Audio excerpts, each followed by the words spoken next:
और चलिए आपको सीधा मेरठ लेकर चलते हैं, जहां पर सीएम योगी आदित्यनाथ जनसभा को संबोधित कर रहे हैं। धन सिंह कोतवाल की और 1857 के सभी अमर सेनानियों की क्रांति धरा मेरठ को मैं कोटि कोटि नमन करता हूं। बारात क्षेत्र के संस्थापक श्री किरतपाल सिंह तोमर, कर्मवीर महात्मा नटूर सिंह जी व देश की सीमाओं की सुरक्षा करते हुए अमर बलिदानी अनिल तोमर की इस पावन धारा को भी मैं कोटि कोटि नमन करते हुए आप सबका हृदय से अभिनंदन करता हूं। मंच पर उपस्थित भारतीय जनता पार्टी के क्षेत्रीय अध्यक्ष श्री सत्येंद्र सिसोदिया जी,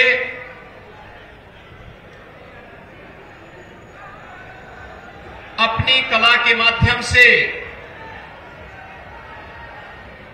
श्री राम जन्मभूमि आंदोलन के दौरान भगवान राम के अभिनय को जीवंतता प्रदान करने वाले और आज मेरठ हापुड़ लोकसभा क्षेत्र से भारतीय जनता पार्टी के प्रत्याशी श्री अरुण गोविल जी,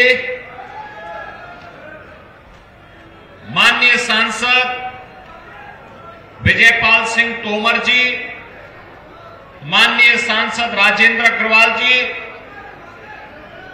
जिलाध्यक्ष मेरठ श्री शिव कुमार राणा जी, जिला पंचायत अध्यक्ष गौरव चौधरी जी, जिला प्रभारी मयंक अग्रवाल जी, महानगर अध्यक्ष सुरेश जैन जी, लोकसभा के संयोजक कमल दत्त शर्मा जी, पूर्व विधायक सतबीर त्यागी जी, विधान परिषद सदस्य धर्मेंद्र भारद्वाज जी, सहयोगी दल राष्ट्रीय लोक दल के जिला के अध्यक्ष श्री मतलूब गौड़ जी और भारतीय जनता पार्टी तथा राष्ट्रीय लोक दल के सभी पदाधिकारीगण, भारी संख्या में किठौर विधानसभा क्षेत्र के इस वीर भूमि पर उपस्थित सभी बहनों और भाइयों, रामनवमी के अगले दिन ही मुझे इस किठौर की भूमि पर आना पड़ा है। और बहनों और भाइयों, कल आपने देखा होगा जब श्री अरुण गोविल जी रामायण सीरियल में भगवान राम का रोल अदा कर रहे थे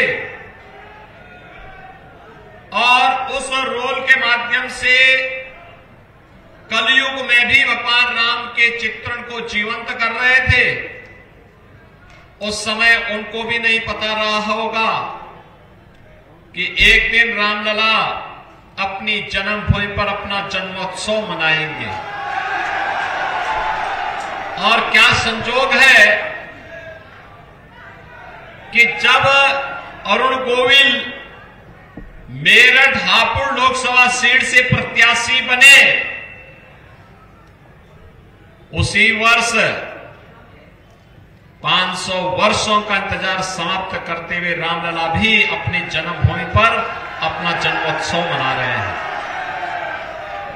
बहनों और भाइयों, अयोध्या में रामलला का जन्मोत्सव, और कल आपने देखा होगा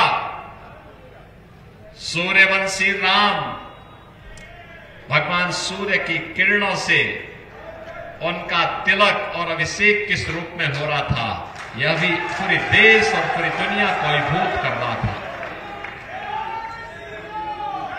बहनों और भाइयों, ये जो आप देख रहे हैं, जो आपने कल देखा है, जो आपने 22 जनवरी को देखा है, जो आपने 2020 में देखा है, पहले शिलान्यास हुआ, फिर प्रभु राम की मूर्ति प्राण प्रतिष्ठा का भव्य आयोजन हुआ और कल जन्मोत्सव का कार्यक्रम। कल अयोध्या धाम में 15 लाख से ज्यादा श्रद्धालु आए थे, 15 लाख से ज्यादा। आप मुझे बताओ, क्या यह कार्य कांग्रेस, सपा, बसपा के लोग कर पाते क्या? क्या ये लोग कर पाते क्या? और इसीलिए हम लोग आए हैं और इसीलिए अरुण गोविल को भी लेके आए हैं।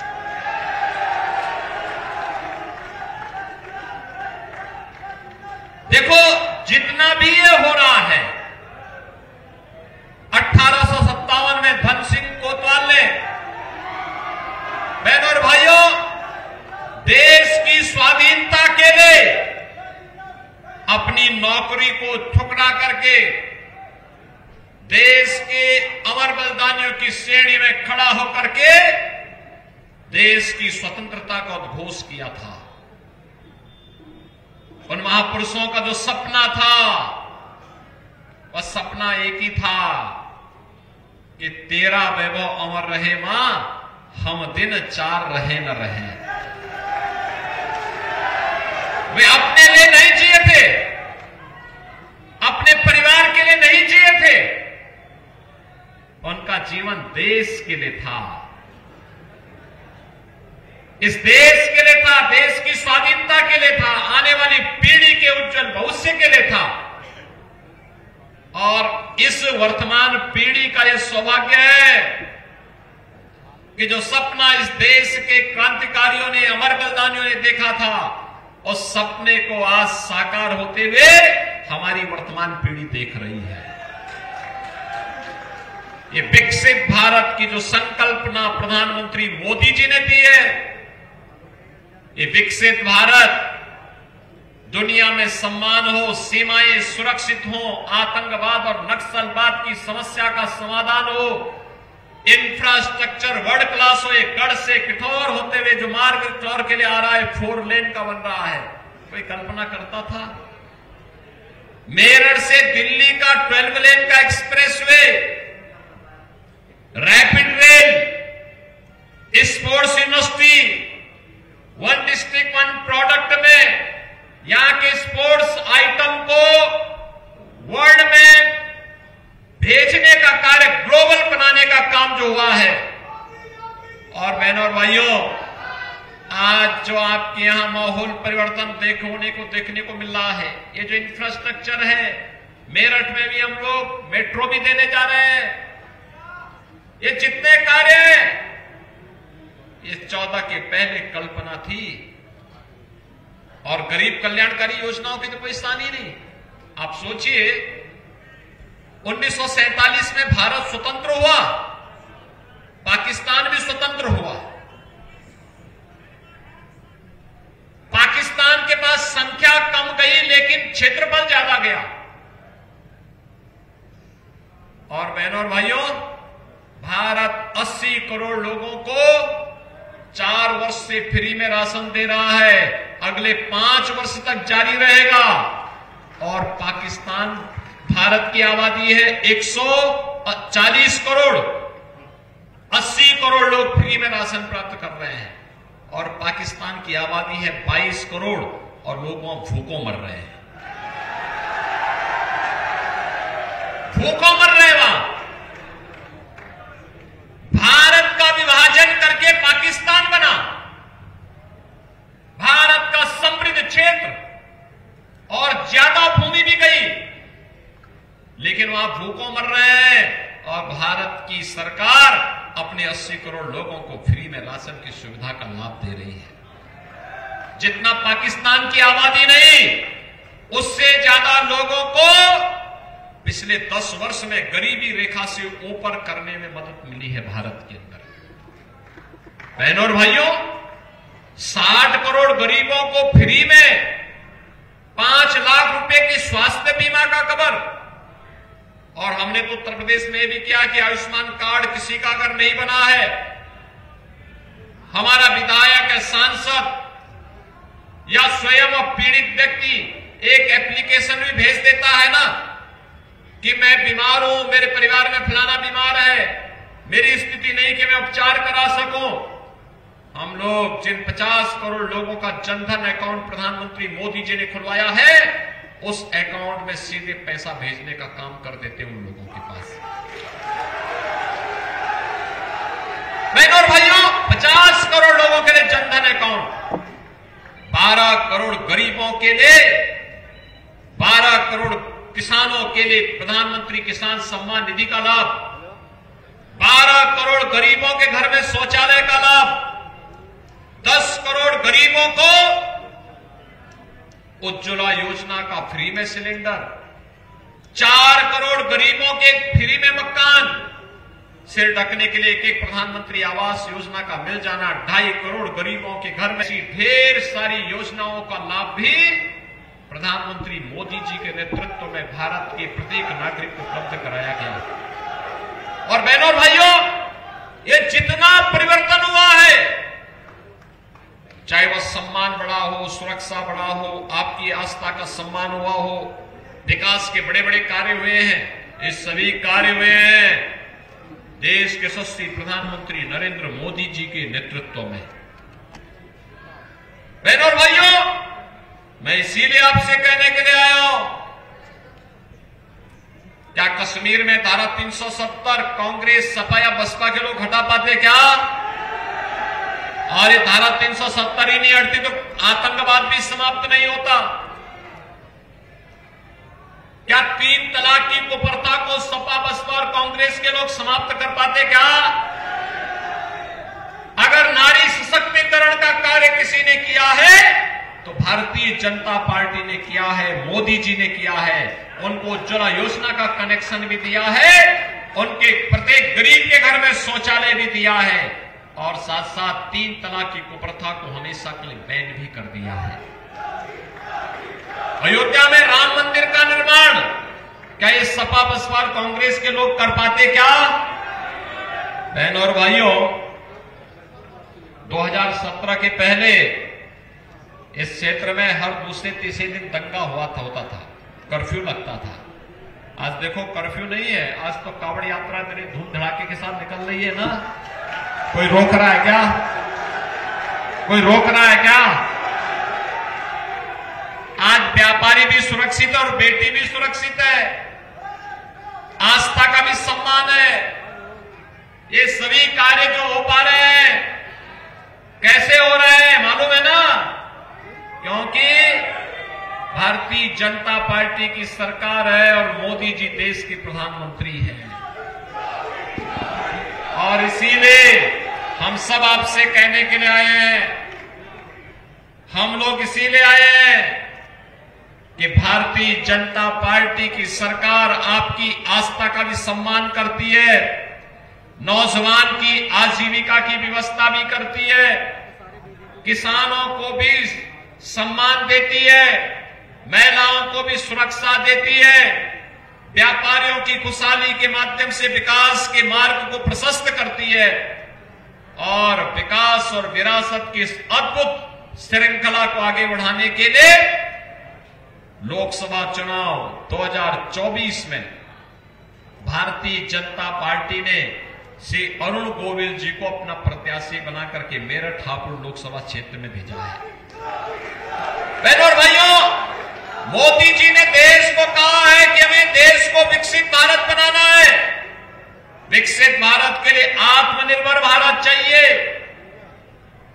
आत्मनिर्भर भारत के लिए आत्मनिर्भर उत्तर प्रदेश और आत्मनिर्भर मेरठ चाहिए। आत्मनिर्भर मेरठ के लिए हमें विकसित मेरठ भी चाहिए। और ये जितना भी कार्य हुआ है, 12 लेन का highway, rapid rail, sports university, आप याद करिए पारुल चौधरी यही की बेटी है ना, अभी उसने गोल्ड मेडल जीता था चीन में।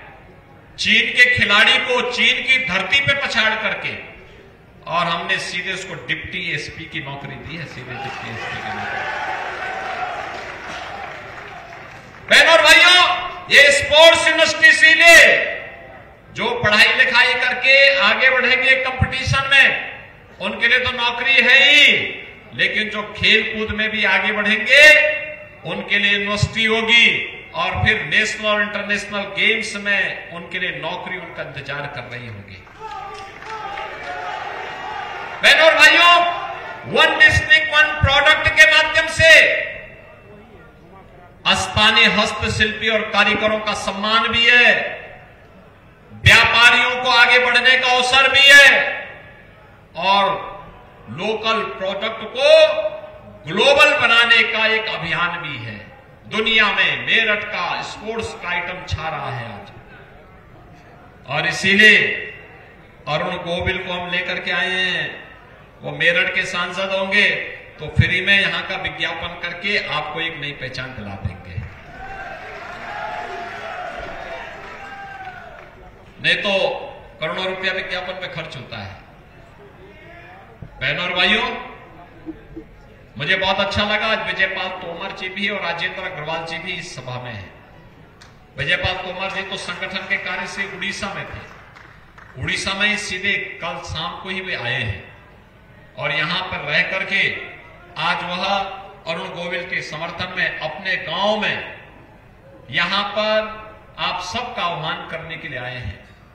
राजेंद्र अग्रवाल जी और मैं दोनों लोग तो बहुत दिनों तक सांसद थे, लगातार वे मेहनत करते थे, काम करते थे, विकास के लिए लगे रहते थे, लगातार काम करते थे, और आज उनका भी सानिध्य से अरुण गोविल जी को प्राप्त हो रहा है, और इसीलिए आज हम सब आपके पास आए आपसे कहने के लिए।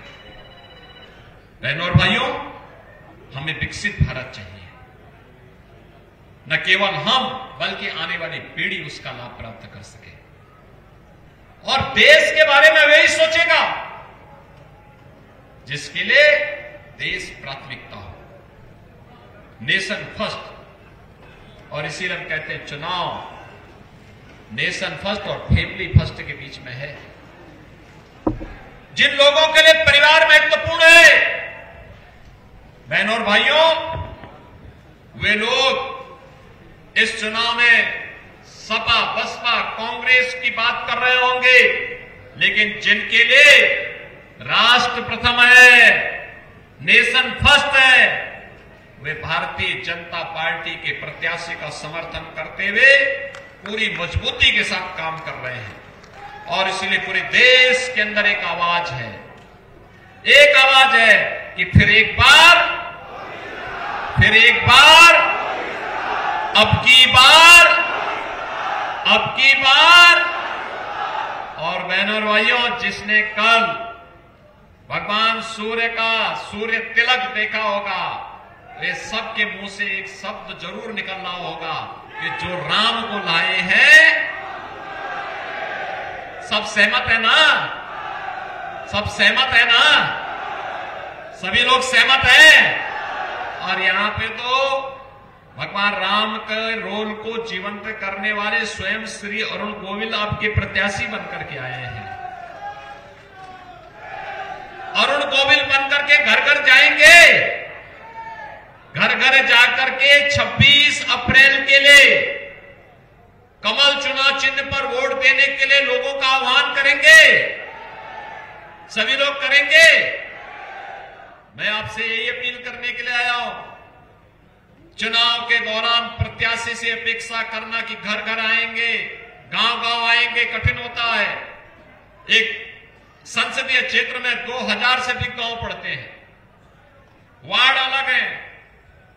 बहनों और भाइयों, अत्यंत कठिन होता है एक एक गांव में जाना, एक एक वार्ड में जाना। पार्टी के भी कार्यक्रम होते हैं, संगठन की योजना रचना होती है, उसी में इंटरव्यू होते हैं, उन्हीं में तमाम अन्य कार्यक्रम होते हैं, प्रबंधन होता है। और इसीलिए मेरी आप सबसे अपील होगी, मोदी जी का प्रतिनिधि बनकर, स्वयं अरुण गोविल बनकर के घर घर जाकर के भारतीय जनता पार्टी के समर्थन में आपको कमल चुनाव चिन्ह पर वोट देने के लिए लोगों को प्रेरित करना होगा। तैयार हैं? सभी लोग तैयार हैं? सभी लोग तैयार हैं? अरुण गोविल को भारी बहुमत से विजयी बना के भेजेंगे, भारी बहुमत से। तो फिर मेरे साथ बोलेंगे भारत माता की, भारत माता की, भारत माता की।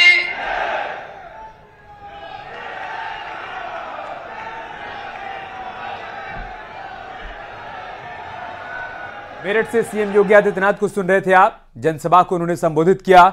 26 अप्रैल को दूसरे चरण में मेरठ में चुनाव है और बीजेपी की तरफ से अरुण गोविल यहां पर ताल ठोक रहे हैं। उनके समर्थन में रैली को संबोधित करने के लिए सीएम योगी आदित्यनाथ पहुंचे। बताया कि डबल इंजन की सरकार देश को कैसे विकास के रास्ते पर लेकर आगे बढ़ रही है और आप चाहते हैं कि विकास सतत जारी रहे तो आवश्यक है कि एक बार फिर से केंद्र में बीजेपी की सरकार बनवाइए, प्रधानमंत्री मोदी को तीसरी बार सत्ता पर बिठाइए। मंच पर बीजेपी के कई दूसरे नेता भी नजर आए, पूर्व सांसद भी नजर आए, मौजूदा सांसद भी नजर आए और प्रत्याशी भी मंच पर आपको सीएम योगी आदित्यनाथ के साथ नजर आ रहे हैं।